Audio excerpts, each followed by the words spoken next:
somebody, let's say I'm negotiating to buy a car with Maya. If Maya told the dealer, like, oh no, he's just negotiating, but he's coming back tomorrow to get it from you. Don't worry, he's just gonna come back. He's just doing this. The guy wouldn't change his price. Now, if the guy thinks that I'm leaving out this door and that's the last time he's ever going to see me, and that's going to be the difference between him getting a bonus and maybe going on vacation with his significant other, and he's already made the plans, and that's what gets a deal done. It off the table. Some of them. Oh, I wouldn't do that, because if somebody thought they were going to come off the table, why would they build in the United States? Ask you. You understand that, right? Yeah. No, I mean, but that's why I'm asking. Because oh my God.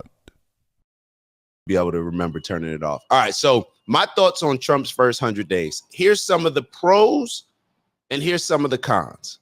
Some of the pros were the border shut down. You know, the border shut down. It was obviously a big border crisis. I remember Joe Biden saying that he could never solve it with executive orders. We don't need to get into all that.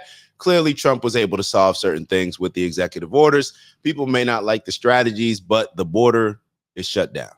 All right. There's no border crisis. Migrants, illegal migrants in cities where the infrastructure already cannot take care of the American citizens have been deported. Now, this is not anything that makes me happy, to be totally honest. It's not anything that, you know, I'm walking around proud telling people to get out of here. However, due to them being improperly incentivized to come here in the first place in a way where Americans just can't handle it, it was a necessary option for people to take. I hope as many people as possible were able to gain citizenship, fill out their paperwork, do whatever they needed to do to be here legally. Cool, but it just is what it is. You got to look out for home first. I know that may be a harsh way of looking at reality, but sometimes when people put you in a bad position, the choices that you have to choose from are not very nice. All right, so the border, migrants, Doge. I thought Doge was dope. I think it, even though they estimated, what did Elon first go into, saying it was going to be like $1 trillion worth of fraud and savings. I think they ended up with like 169 billion or 170 billion, somewhere around there. I thought that was a plus. Tariffs for me. Now, this one for a lot of people may go both ways. Maybe if we touch on our last topic for today with what Walmart's doing with Grow With Us, their Grow With Us program, where it's being encouraged and they're making it a lot easier for American products to work with Walmart. I think that's a direct result of the tariffs. We're going to talk a little bit more about the tariffs as far as the interview with Meet the Press, because they touch on it. But I think the tariffs are something that is probably the most bipartisan issue, tariffs. And it's been the most bipartisan issue for a very long time, meaning that, and actually I can't even say it's been bipartisan, because based on the research I've done, more of the Democrats, the Nancy Pelosi's, the Bernie Sanders, they were the ones calling for us to put tariffs against, to use tariffs and leverage tariffs because of the issues with China having such a surplus when it comes to our trade. This is something that they were saying 20, 30 years ago. Trump's been saying it for even longer than that. And that's something that he's been able to stand on. A lot of people disagree with, oh, well, he should do this. He should make them temporary. Let me ask y'all this. If you made them temporary, why would people actually move back? If he made the tariffs temporary, if he said, hey, they're just going to be temporary, why would a company like some of the car companies, I think Nissan moved over here, John Deere, I think they were one of the people that came over here. Why would all these companies that are choosing to now manufacture products in America based on the tariffs and it making more sense business-wise, if he was to say that they were temporary, do we think that those companies would move over their factories here and hire American workers? No, they would just wait this thing out and knowing that so yeah, whatever. Some of the cons, not shutting down this war between Israel and Palestine. Not shutting down the war between, and when I say shutting down, not creating some type of peace treaty for Palestine and Israel, and not creating a peace treaty or a peace deal, at least a pause, between Russia and Ukraine. Those were two things that he campaigned on, maybe even being able to stop before he even got in office. It just hasn't happened. It is what it is. And the next thing that's a big con for me is entertaining this Iran war. I heard Dave Smith say the other day, my guy, that if we get into a war with Iran, that he would apologize every day for voting for Trump. Trump just don't do it. All right, so let's get into this interview. Let's get into the interview. Y'all tell me. Let me make sure that am I catching up with the comments? My apologies if not. I'm a little late. All right, so let me see. So Unc wrote, if there was so much fraud and waste because those found it, how come they're not perk walking suspects for all that? Just a question. Yo, I'll be totally honest. I think that as outspoken as Trump is, and as much as we think that he does not care, I think that Trump is scared of Israel. I'll be totally honest. I think that when Trump campaigns on, these are another two cons. Let me have two more cons. The JFK files he was supposed to release, I think that was pretty underwhelming based on what I haven't even based on what I've heard about it. So I haven't dove into it. So that I would have to do a little bit more due diligence, but that as well as these Epstein files. You're supposed to release it. What I think ended up happening is they found out some stuff that would make a lot of these conspiracy theorists look like some of the best historians that we have. And he decided to walk a different way because he realized that would put a lot of powerful people in very compromising positions. So I'm with you on that, Unc. I'm with you on that. Shout out to Queez in the building. Maybe you do not remember the amount of destruction it takes to build cars in America. The reason that we all show those jobs was that so we will have the black suit in the air. So, Unc, we should just have the black suit in the air in China. No, I'm just messing with you. But yeah, there's pros and cons of everything. There's pros and cons of everything. Some people want jobs. So therefore, these jobs that a lot of people take may create some pollution, may create certain things. So there's definitely going to be pros and cons of everything. You know, there's a lot of, we'll sit here and vandalize Tesla dealerships, but then complain, the same people that complain about us ruining the environment, they don't even realize that Elon Musk and his electric vehicles were probably, like, Elon is probably the most impactful green earther, or whatever you would call it, looking out for the environment. When you look at all these billionaires and stuff, Elon Musk, his company is probably doing one that's going to help the environment more than most. And even people on his own side still deciding to vandalize. So who knows how all this goes? All right, let's get into the interview, and would love to hear your thoughts. Drop your opinions, drop any questions, drop any statements that you may have as we're going through it. Welcome back to Meet the Press. Thank you very much. Thank you so much for being here to mark your first 100 days in office. It has been an incredibly busy 100 days. You've signed more than 140 executive orders. You've been focused on the border, the economy, foreign policy.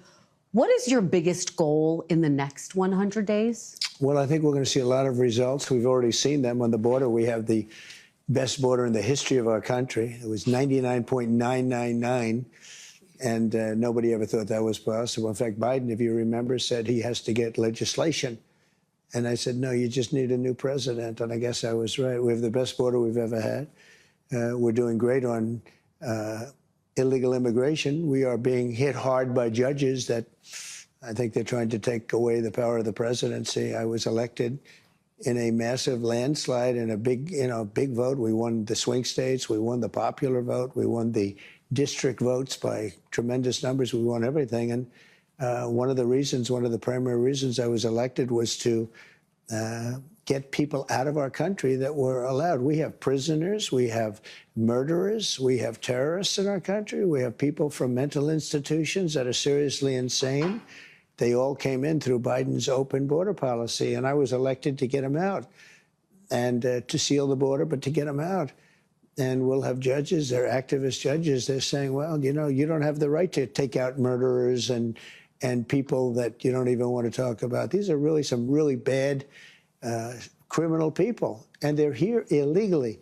So, they talk about your next question will be due process, but they talk about due process, but do you get due process when you're here illegally? That's one of the questions that is brought up the most, whether or not the due process pertains to people that are not citizens. And If it does, then they should get due process.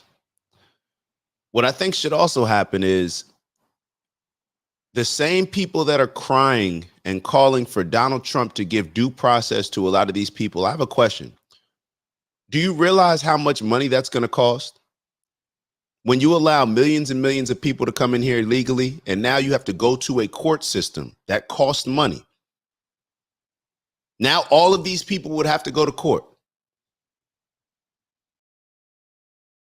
Now, when that situation happens, do you at least look at Biden with some type of blame and say, damn, the border was, when Trump first came in, he put executive orders in to put a Band-Aid on the border. Biden decided to lift the Band-Aid up and almost open up the wound and just call for people to be coming in here. So he created this situation. He created the situation. Now we have to go through, because people are, hey, if it's legal, it's legal. But just have the same energy that you call out Donald Trump and telling him, I appreciate what he's doing, or I see what he's doing, but I don't like the way he's doing it. Have that same energy to call out your own for creating the mess in the first place. And what that will lead to if everybody does receive that due process.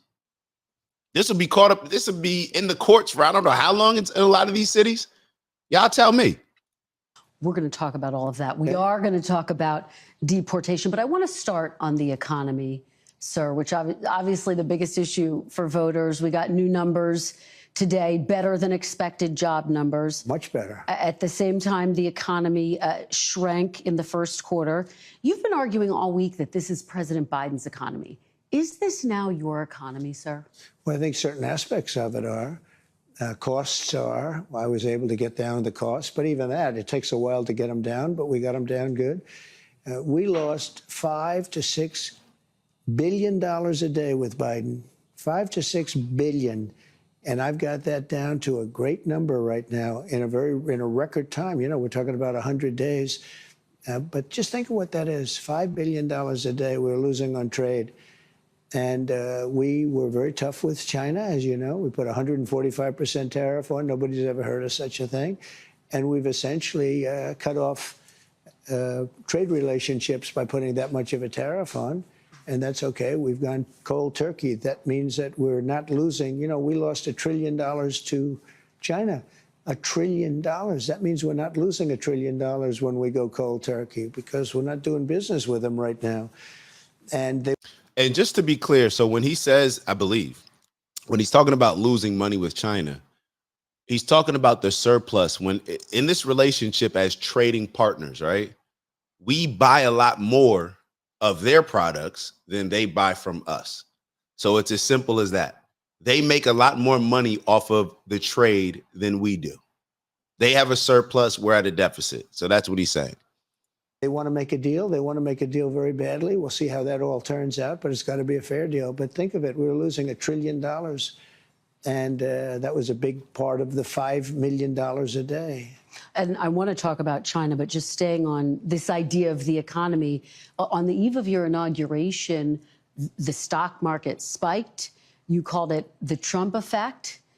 It spiked because I was elected president. Well, it spiked because of anybody else. It spiked because they see what I'm going to do. They know what I'm going to do with the tariffs and everything else. And I think it's actually working out better than we anticipated. Did you see oil prices? Did you see gasoline is now below, in many cases, in many states, below $2 a gallon, $1.98, $1.99, $1.97? Well, my question, sir, is when the stock market spiked, you said this is the Trump effect. When the numbers weren't so good earlier this week, you said it's the Biden effect. Are you only taking ownership of the good numbers and not the bad numbers? Well, I think he did a lot of very bad things, and despite some of the bad things, we're overcoming them. But he was bad on the border. He was bad on the economy. We had the worst inflation in the history of our country. Look, Biden gave us the worst inflation in the history of our country. People, it didn't matter what they made because they were losing their shirt because of costs. Now take a look at what happened. Oil is down, gasoline is down, groceries are down, eggs. You were the one that asked me. You asked me about eggs. It was the first week. I didn't even know anything about what were you talking about. Egg prices were so high you couldn't buy. Yo, Trump is hilarious, bro. And some of this stuff, I could tell he's just going off the top of the head because it's almost, normally I've always heard when somebody says like, oh, what's the price of a gallon of milk? And if you can't answer the price of a gallon of milk, it just shows like, damn, you're not struggling as much as I am, or you're not living in the real world. Or somebody asks you, what's the price of a gallon of gas? Trump's pretty much saying like, yo, you asked me that a weekend. I didn't even know eggs were like, I didn't know nothing about no eggs. That's eggs. They didn't have any eggs. And they said Easter is going to be a disaster. Well, we had Easter at the White House, and we had thousands of eggs, and they were down 87%. Yeah, a lot of that, of course, spike was because of bird flu. But when does it become the Trump economy? Why do you say that? Well, tell me, we had the same bird flu as he had. When does it become the... All right, so this is disingenuous to me. This is disingenuous journalism. And after I say it, you guys tell me, maybe I'm seeing it wrong. Think about that. She asked this man, and he referenced it in the first interview that they did. Because remember, I think she was the first interview that Trump did when he was elected president, reelected. And he said that she asked me about eggs a week into my presidency. Now that the egg prices have gone down based on what Trump is saying, and she didn't have any pushback. So now that the prices of eggs are going down, she credits it to the bird flu. But when you initially brought it up to ask him about it, you didn't say, oh, it's because of bird flu that these prices are up. You know what I'm saying? Y'all see what you kind of see what I'm doing? It's like, so you didn't address it, lead in to say that you didn't let everybody know that that's actually why, or contributed a great deal to the price of eggs going up when you first asked me. But then when the problem actually gets solved, then when I bring it up or, notice the fact that you asked me that before, now you want to say it's the bird flu. Like, come on now. Trump economy. We had the same bird flu as he had. When does it become the Trump economy? It partially is right now. And I really mean this. I think the good parts are the Trump economy and the bad parts are the Biden economy, because he's done a terrible job. He did a terrible job on everything, from his auto pen, which I'm sure he knew nothing about some of the things he was supposedly signing, to immigration. You look at what happened with immigration, how bad it was. Think of it. We have murderers, 11,888 murderers. Many of them murdered more than one person. Think of that. And they're in our country. Now, we've gotten a lot of them out, and we know who many of them are, and we're on the hunt. But why would anybody do that? Why would anybody, who could do such a thing where they'd allow hundreds of thousands and even millions of people into our country who are criminals and murderers at the highest level? Who would do this? But, sir, you acknowledge when you announced your tariffs, for example, the stock market dropped. It's been volatile. It has since gone up. It is, do but you now take it's responsibility Look at for today. that? Yeah. Do you take? All right. So Maya brought up a good point. Shout out to Shy in the building. And I'm not sure what the price of gas are. I'm not sure. We'll have to check on that. Everything good is me. Everything bad is someone else. Now that's accountability. If it's true, should you not take credit for it? So now when Donald Trump does, so now the nerve of a black woman to come on here talking about accountability. No, I'm just joking. I'm just joking.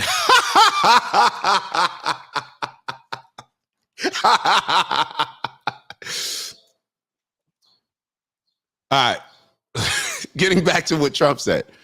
If it is the case, I mean, you have to say that there was a record number of inflation. There was record inflation with Biden, right? So a lot of the things that he's saying, even though as we're hearing it, it's kind of like Biden bad, me good. When you actually go through it, instead of you saying everything good is me, Maya, and everything bad is someone else, how about you give me the alternative viewpoint? Show me where he's wrong on what he's saying. Was everything bad when it came to the border with Biden? And did Trump fix it? Was everything bad when it came to the illegal migrants taking over a lot of these cities? And not to their fault, but the cities that they were placed in and further deteriorating the infrastructure of those cities? Is he right about that? Do you agree with his premise on the tariffs? Are a lot of companies coming back and moving their manufacturing to America? So instead of just saying everything good is me, everything bad is someone else, now that's accountability. You take accountability as you're commenting and right where he's wrong. I'll be looking out for that comment. Let's continue. Take responsibility when it drops? Ultimately, I take responsibility for everything, but I've only just been here for a little more than 3 months. But the stock market, look at what's happened in the last short period of time. Didn't it have 9 or 10 days in a row or 11 days where it's gone up? And the tariffs have just started kicking in. And we're doing really well. Psychologically, I mean, the fake news was giving me such press on the tariffs. The tariffs are going to make us rich. We're going to be a very rich country. So let's talk about the tariffs. And I want to ask you about something you said this week. Got a lot of attention. You were at your cabinet meeting. You said, quote, I'm going to quote what you said, maybe the children will have $2 instead of $30. Yeah. And maybe the $2 will cost a couple of bucks more than they would normally. Are you saying that your tariffs will cause some prices to go up? No, I think the tariffs are going to be great for us because it's going to make us rich. But you said some dolls are going to cost more. Isn't that an acknowledgement that some prices will go up? I don't think a beautiful baby girl that's 11 years old needs to have 30 dolls. I think they can have 3 dolls or 4 dolls because what we were doing with China was just unbelievable. We had a trade deficit of hundreds of billions of dollars with China. All right, this is where I need less salesmen and just be straightforward. Trump is a salesman, so I get it. When you're selling something, you adjust based on your audience. We are such a immature group, in my opinion. And I mean the majority of Americans. We're so immature that we can't even understand the concept of, hey, tariffs short term may cause some prices to go up, may. If the companies decide to not absorb the expense and put it on the buyers, the consumers. They don't have to do that, but if they do that, then yeah, some prices could go up. Just say that. What he's getting ready to get into, I agree with wholeheartedly, but I don't know, but it seems like it's coming across where he just won't say that. Just say like, yo, some prices may go up, because he knows that that's all it takes for a lot of us simple-minded Americans to say, oh, prices are going to go. It doesn't matter that in a month or it doesn't matter in 2 years, 3 years, we could have a booming economy. We don't look at the United States as a business and say, well, yeah, there's usually when you're $36 trillion in debt for a company, then it may not be the smoothest transition to get back on the right track. The same thing as any other team, business, anything else in life that is doing terrible, health across the board. It's usually not the smoothest transition. You don't usually go from never working out, eating terribly, and then just jumping out there and saying, hey, yeah, I feel like I could run a marathon tomorrow. No, usually there's a painful process and then things work out in the long term. So I wish that he would just say that. I do understand that we are so fickle and simple-minded that all that would take is that soundbite, and now they can run with that soundbite and now just put it everywhere. I get all that, but so what, Trump? Just keep it real. Just be direct. Yes, some prices may go up, and then get into what you're getting ready to say regarding the dolls, because I feel it. You say they could have $3 instead of $30. Are you saying Americans could see empty store shelves? No, I'm not saying that. I'm just saying they don't need to have $30. They can have 3. They don't need to have 250 pencils. They can have 5. But you're basically saying there could be some supply shortages because of the tariffs. We don't have to waste money on a trade deficit with China for things we don't need, for junk that we. He's basically saying what any leader of any family should say when you're in debt or you've been overspending. Look, ease up. You don't need 20 Christmas gifts or Hanukkah or whatever else you're celebrating, birthday gifts. All right, we're doing bad. It doesn't make sense. Hey, there's a path here to get on the right track. However, in the meantime, what we need to do is cut down a little spending, be smart. We're not trying to take away from your quality of life. However, you can play with just a couple dolls for now. You know what I'm saying? And enjoy those, because you got 12 dolls that you're just sitting around, so you don't appreciate any of them. So whether you have 3 or you have 12, or you may even enjoy life better with the 3. You don't need them. All right, you don't need all these extra spending that people are doing. If not spending on the extra stuff that we don't need, the luxury items, if that's the cost of us having a better economy in the long run, then that's what we're going to do. But I got to say it. Trump, just say that. Just say that. Now, to the other people that are in the chat saying, just say that, just be honest, I got to ask you a question. Ew. Sorry to interrupt the video. We got a new challenge. 20,000 by the end of April. We fell short in March, but we're going to get our goal this month. Thank you all in advance for those that are going to continue to like, subscribe, maybe even leave some comments and let us know how we're doing. And on that note, let me let y'all get back to the video and I'll see y'all soon. Ew. If he was to just say that, in the conversations that you're having throughout the day, would you, when he does just say it that way, would you use it to argue against him, or would you appreciate the transparency in which he's expressing? Because what I see a lot of ways is that, well, we'll tell Trump just to say it as it is. But when it comes to the people that were voting and have voted for time after time, the Democrats, we don't ever hold them to having that same level of transparency. So I'm just wondering why, when it's Trump, we hold him to a higher standard than the people that we voted for on a consistent basis. We don't need. Well, prices are already going up on some popular items. Tires, strollers. This is such a dishonest interview already. Prices are down on groceries. Prices are down for oil. Prices are down for all energy. Prices are down at tremendous numbers for gasoline. And let me tell you, when you have the big thing. Hold on. We can't skip over that. And I think he's going to address it even more directly. You're talking about the price of strollers going up. Talk about the price of energy. Talk about that, because to me, that makes the prices grow even more than everything. I don't know. Y'all tell me. China for things we don't need, for junk that we don't need. Well, prices are already going up on some popular items. Tires, strollers. This is such a dishonest interview already. Prices are down on groceries. Prices are down for oil. Prices are down for all energy. Prices are down at tremendous numbers for gasoline. And let me tell you, when you have the big thing. So prices are down on groceries. Hey, Ma. I know a lot of, I didn't know this. I wasn't aware. What he did, he spent like a stupid person, which he was, but he spent like a very stupid person. And that was bad for inflation. We don't need that. But what really killed us with inflation was the price of energy. It went up to $3.90, even $4, and in California, $5 and $6, right? Okay. I have it down to $1.98 in many states right now.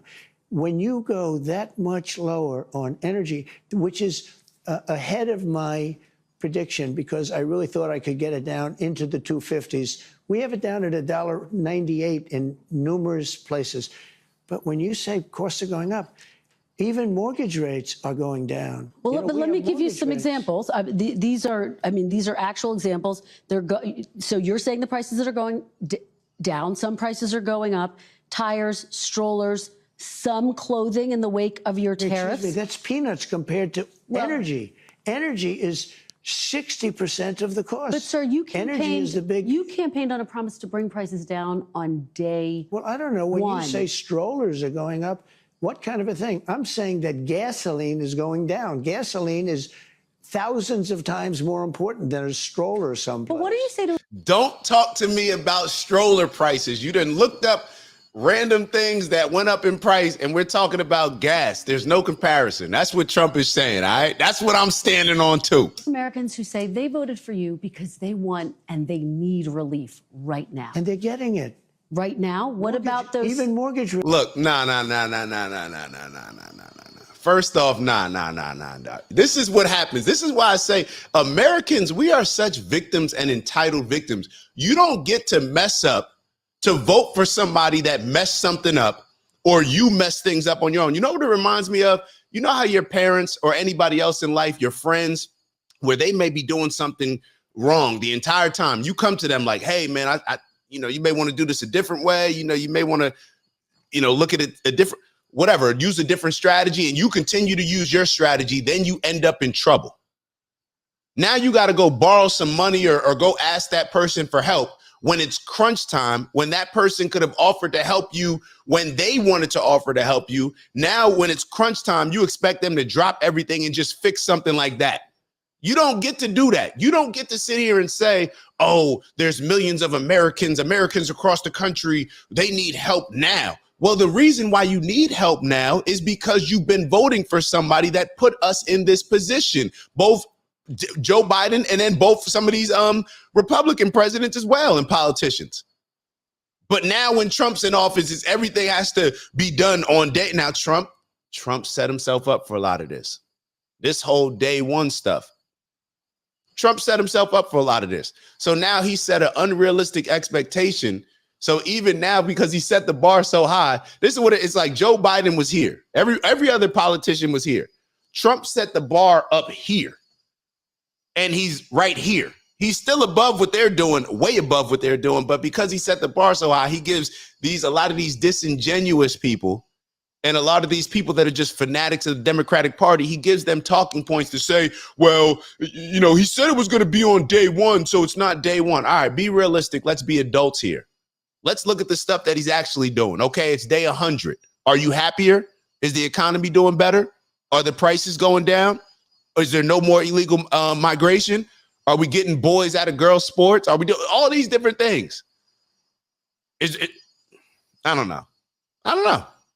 Maybe I'm seeing it wrong. Different items I just mortgage mentioned. rates are going down, despite the fact that we have a stubborn Fed. But you said even dolls could cost a couple bucks more. Maybe they might, but you don't need to have, as I said, $35. You can have 2, 3, 4, and save a lot of money.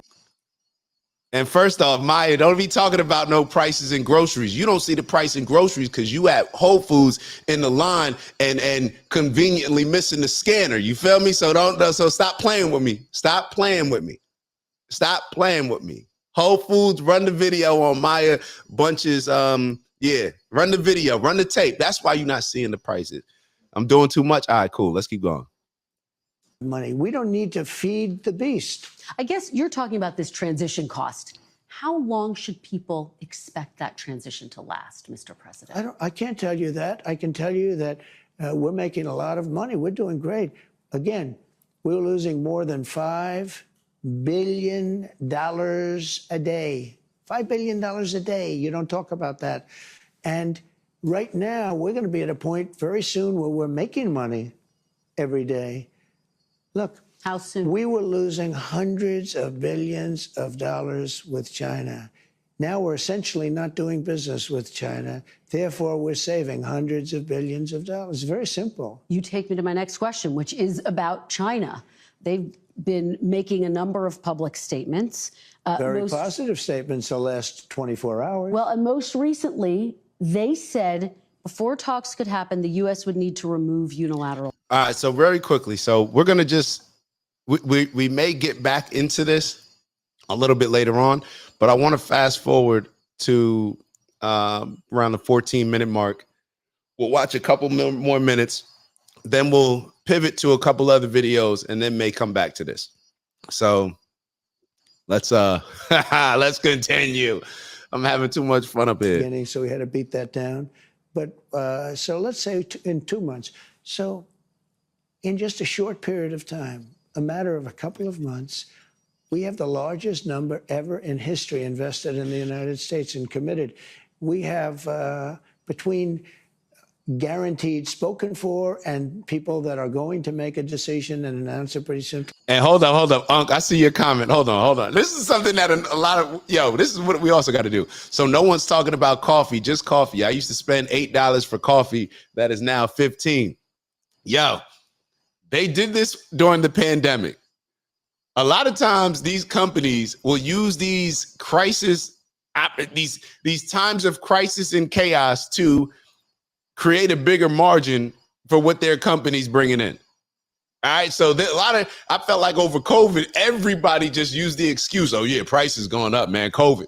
Like it got to the point where all these restaurants, I remember so obviously I don't eat meat, fish, and eggs, but I remember being at the Caribbean spot down the street and my favorite food, or one of my favorite foods, are oxtails. And I remember the oxtails were already expensive at this particular spot. They went from like $28 or 22 to like literally like $36. Like they were claiming oxtails. I don't think that they ever brought those prices of oxtails down. So a lot of these companies play a lot of games. They hear, oh, tariffs are up.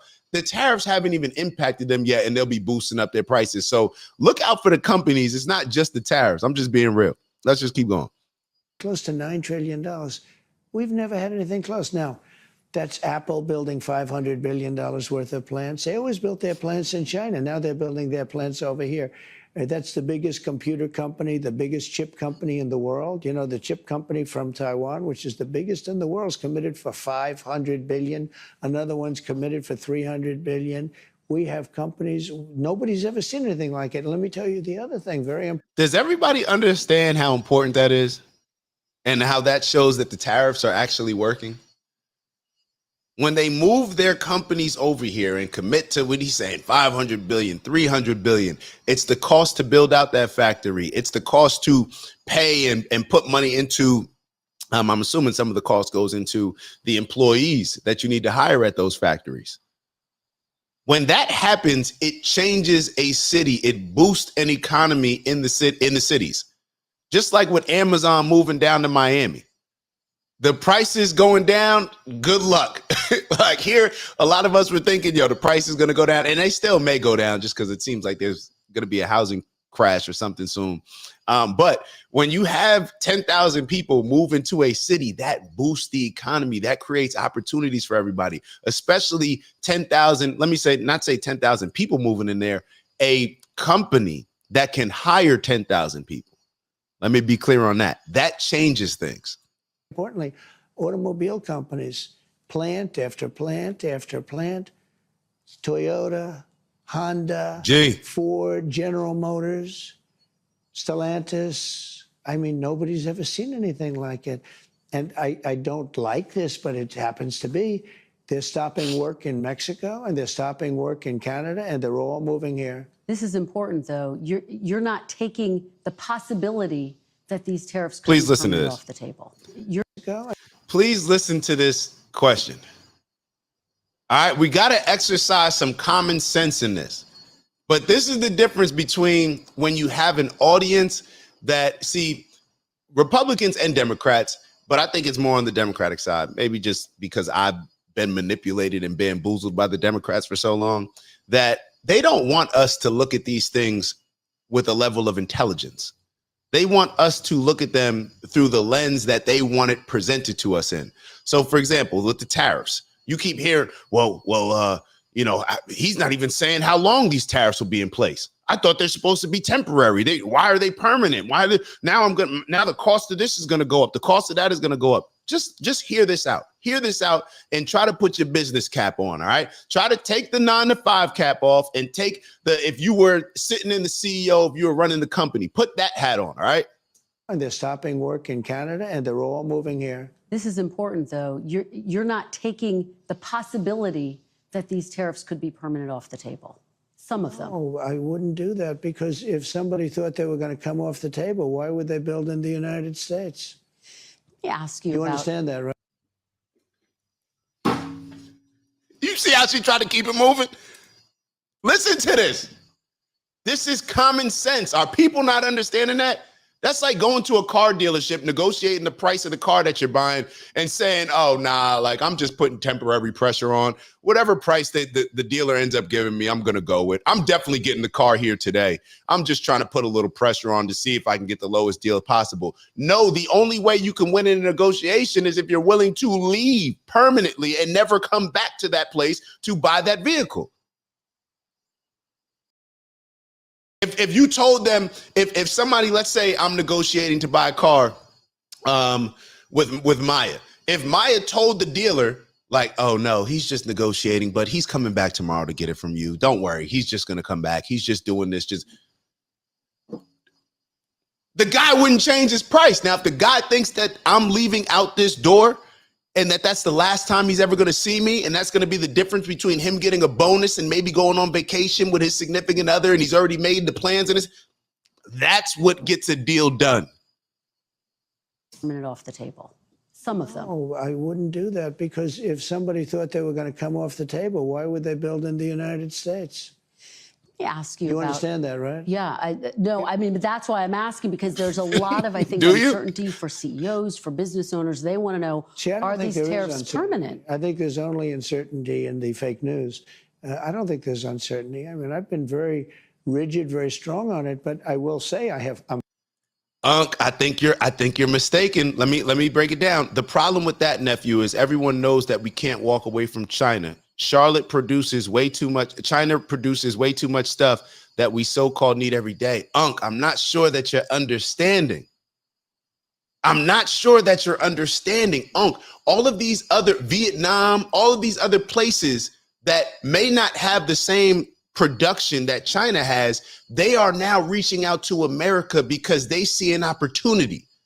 It's like, okay, China, all that money that China makes selling the US products, now some of these other companies, Taiwan, Vietnam, wherever they are, now they're looking at it and saying like, yo, we'll invest in having these factories, we'll invest, and we won't have any tariff. Like, we won't charge y'all a tariff, y'all don't charge us a tariff.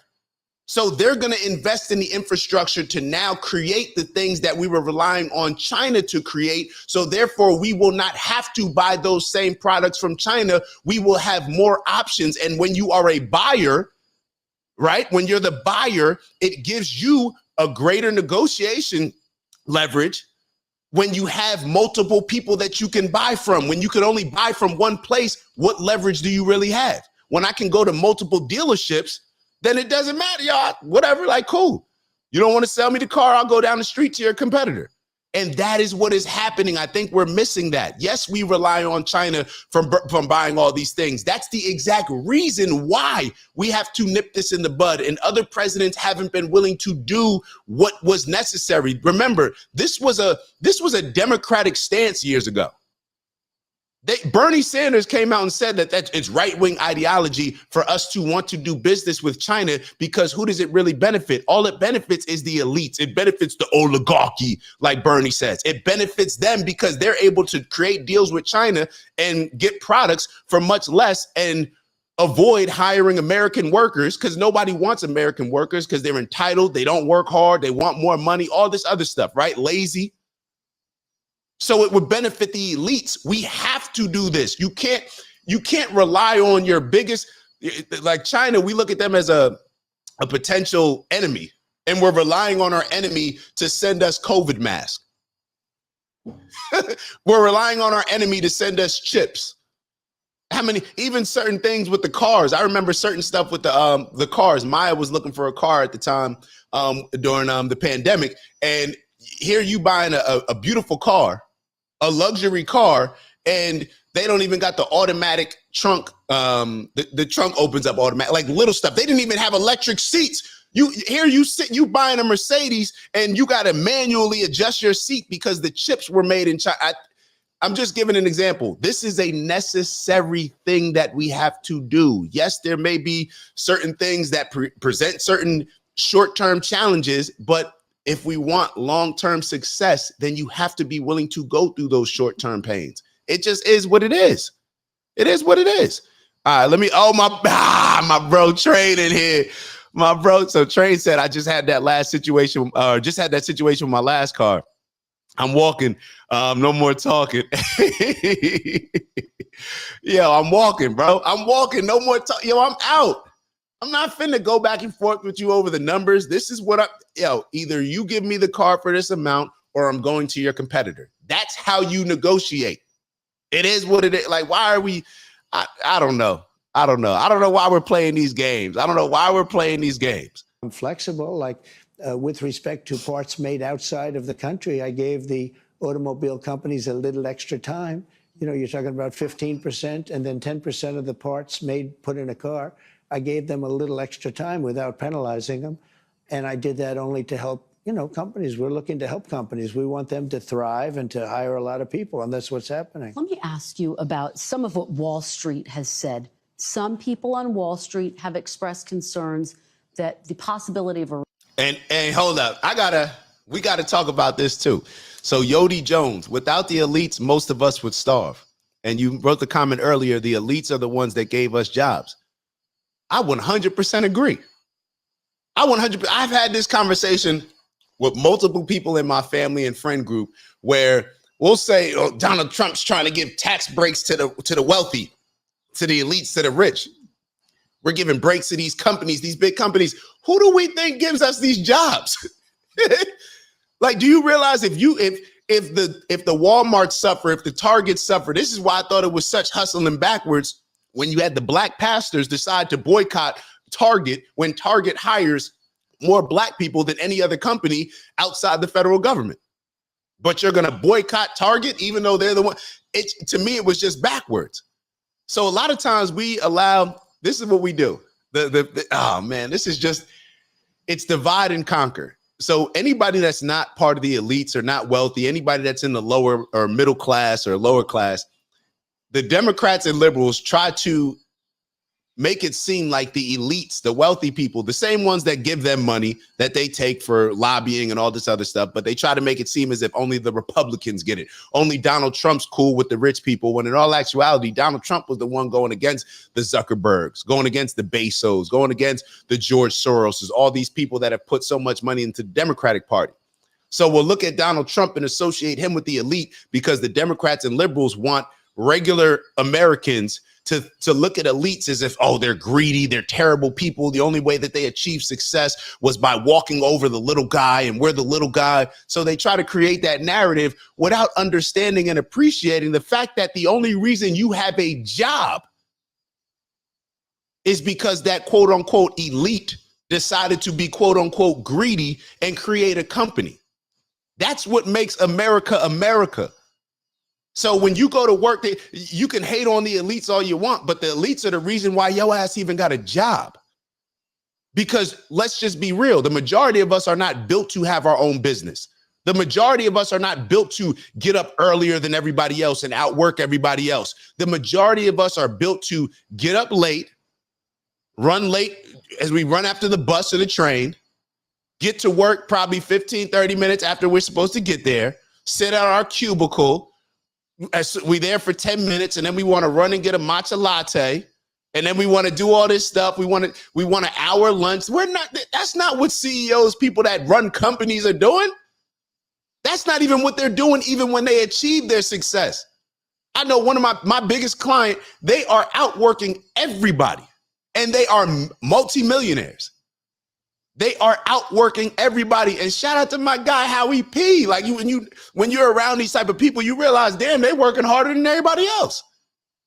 But we're looking at them as if they cheated the system to get to where. Stop trying to make yourself feel good about where you are in life by looking at the people that won and criticizing them and putting reasons in your head as why, oh, I don't even want to be that successful. It's corny. It's lame. It's not manly for the fellas. Stop allowing that stuff to sink into our DNA. Like, get it off you. Get it off you. Recession is increasing. And I want to know what you think about that. Are you comfortable with the country potentially dipping into a recession for a period of time if you are able to achieve your long-term goals? Well, you say some people on Wall Street say, well, I tell you something else. Some people on Wall Street say that we're going to have the greatest economy in history. Why don't you talk about them? Because some people on Wall Street say this is well, the that's what I'm getting at. That's what I'm getting at, though. It's the same question. Yeah, there are many people on Wall Street say this is going to be the greatest windfall ever happened. And that's my question. Remember the this. long term. Yeah. Is it okay in the short term to have a recession? This. Look, everything's okay. What we are, I said, this is a transition period. I think we're going to do fantastically. One of your colleagues on another fake news station, ABC, said, do you guarantee 100% that a certain person is going to do a fantastic job as, let's say, Secretary of Defense? Okay? Because that was the question. I said, hold on. All right, I see you, Unc. Let's talk. All right, so Unc wrote, nephew, that sounds real good, but I'm a black man, and I'm sure I'm not the only black man that has this story to tell. One morning, I walked into a job site for the first time, and the owner of the job site walked up to one of my white employees, introduced himself as though the white employee was going to lock point it in my way to be introduced for the first time. All right. I'm trying to make sure that I understand it correctly, Unc, but based on what you're writing, let's go back to the first. Nephew, that sounds real good, but I'm a black man, and I'm sure the only... Unc, you just a man, bro. Unc, you a man. You ain't got to say you a black man. Yes, we know what happens. Yes, we could all bring up situations where, well, I did this. I was at a conference the other day and I was recording a video and they said something to me and then they let this other lady record. Yeah, it happens. So what? So what? Yes, there's certain people that are out here that dislike you or that will see you a particular way, will see your people because you're black, they will categorize you in a particular way. Yes, we all do that. We all do that. Do I need to go back to what Jesse Jackson said? Like, why are we acting as if white people are the only people that do that? But we all do that. Jesse Jackson, what did he say when he was talking about when it's late and he's walking down the street at an ATM? Jesse Jackson, right? Mr. Blackity Black. He's the one that said, "Oh yeah, when I'm walking down the street and there's somebody coming towards me and I'm at the ATM, I'm relieved when it's a white person." So there's gonna be prejudices, stereotypes. We get all that, but come on, Unc, it just is what it like. Did you still get your job done? Like what? Yes, so this is the last. So Unc wrote, the point being that there is racism to some extent. To the point has nothing to do with you or me. It just depends on the person that you're talking to at the moment in time.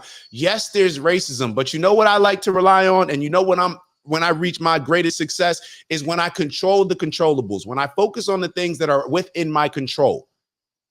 All right, you want to talk specifically about black people. If black people just focused on the things that were within our control, we would be more successful rather than complaining about two people who were saying are racist and trying to oppress us, rather than complaining to them and expecting them to just change who they are, expecting them to change their stripes. If they're racist, cool, you're not going to change them. Do what's going to put you in the best possible position to compete. And if that company that you're working with is racist, then that means there's an opportunity. Look, hey, y'all been getting mistreated. Y'all been getting mistreated. Y'all been getting mistreated. Wait, because you're black, because you're Spanish, because you're Indian. Yo, why don't we all come together and create a company? Since these people over here want to mistreat us, then we come together. That's an opportunity. So it just depends on how you look at it. Like, there's always going to be assholes.